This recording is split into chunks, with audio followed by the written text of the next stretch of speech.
Ringo Starr recently shared his thoughts on the Beatles' lasting popularity and offered his take on Paul McCartney's world tour, as his fellow bandmate continues to sell out arenas across the globe. At 84, Ringo and 82-year-old Paul remain close friends, maintaining a bond that has endured more than 50 years since the Beatles officially parted ways. Currently, Paul is in the midst of his Got Back tour, drawing massive crowds as he performs across Central and South America. This week, he's playing 3 sold-out shows in Mexico City, and his tour is set to move to Europe soon, with stops including 2 nights each at Manchester's Co-op Live and the O2 in London.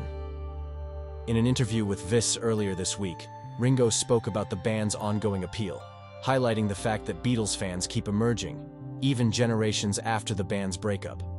"I think it's great," he said, when asked about younger fans who have embraced their music. "Since we had the first new-coming musicians and bands in the 70s, the kids all like to listen to the Beatles, it seems." Ringo noted, "Every generation we get another crowd. They're still playing us on radios and kids and musicians are still interested in what we did. That is so great."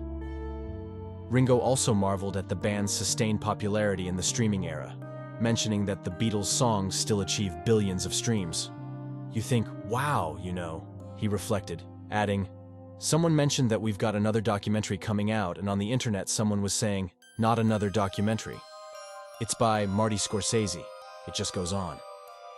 The documentary, titled Beatles is 64, is set to release on Disney Plus on November 29th.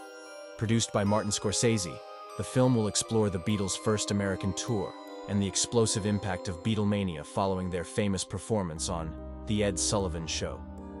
This documentary joins a series of recent high-profile films about the band, including Peter Jackson's Get Back, Ron Howard's 8 Days a Week, The Touring Years, and Scorsese's own, George Harrison, Living in the Material World, all of which have been widely acclaimed since 2010.